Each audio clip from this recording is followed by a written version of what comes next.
Interview questions about your salary history. Sometimes during an interview, the subject of salary history comes up.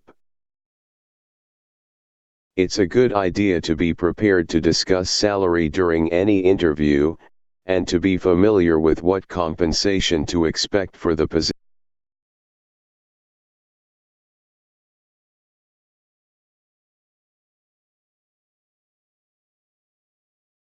It's a good idea to be prepared to discuss salary during any interview, and to be familiar with what compensation to expect for the position.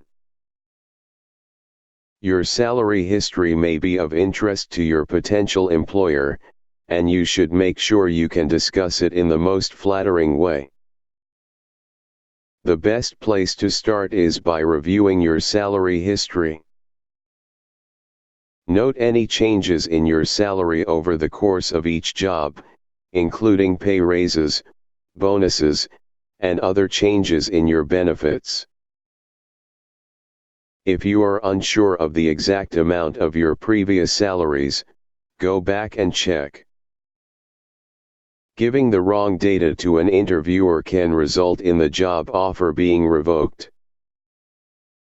If you have trouble remembering the exact numbers, write the information down, along with the dates for each pay change. You might even bring this sheet of paper to the interview for your reference. You also need to research the salary range for your target position, especially if it warrants higher compensation than your past jobs. Questions about salary history can easily transition into a discussion of your salary expectations. Be prepared to address any differences in your target job that would justify a higher salary, and be ready to indicate how you are prepared to meet those challenges. Make sure that what you tell the interviewer matches what you listed on your job application. Don't exaggerate or inflate your earnings. Many employers will check references and confirm your salary history prior to making a job offer. A discrepancy between what you reported and what the employer says could knock you out of contention for the position.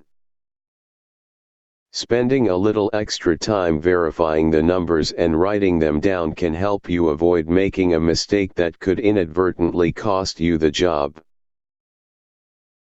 Along with simply stating your starting and final salaries, it's also a good idea to list any other benefits you received.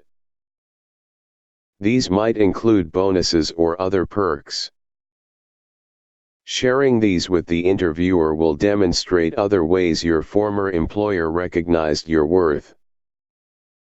You might also note any big changes in responsibility that matched up with increases in salary. This will show that your former boss respected your work, and that you earned new opportunities. If you are moving from a traditionally lower-paying industry like the nonprofit sector to a higher-paying corporate industry, be ready to point out the differences in pay for comparable functional areas. Finally, explain any inconsistencies in your salary. For example, if your salary decreased for any reason, explain why. Perhaps you switched to part-time work while raising a family, or your salary decreased while other forms of compensation, insurance, other benefits, etc., increased.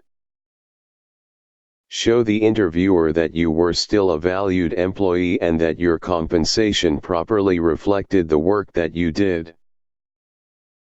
My initial salary was $X, and my final salary was $Y. However, this does not take into account the 6 bonuses I received while working there. My initial salary was $X. Over the years, I took on more responsibilities, including managing my own team and running projects, These are the type of responsibilities I know you are hoping your ideal candidate can handle. Due to this increase in responsibility, my final salary was $Y. When I began working at the company as a full-time grant writer, my salary was $X. Over time, that was increased to $Y, in large part due to my successful record of receiving grants. When I became a part-time employee, my salary became $Z. However, I continued to receive annual bonuses and other benefits for my exceptional work. I was hired as the marketing director at Company A at the salary of $Y.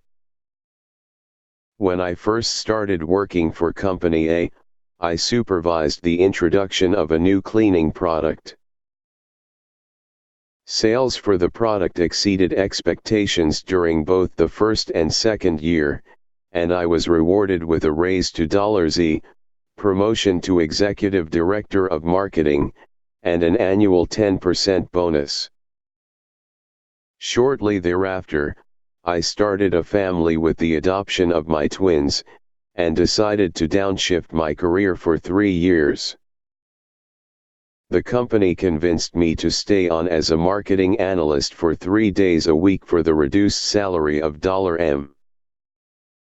I was making $L working as a communications director for my nonprofit employer. I sacrificed pay because of my belief in the mission to support cancer research. In comparing communications director positions in the for-profit sector in our region, I noticed that salaries were about 20% higher.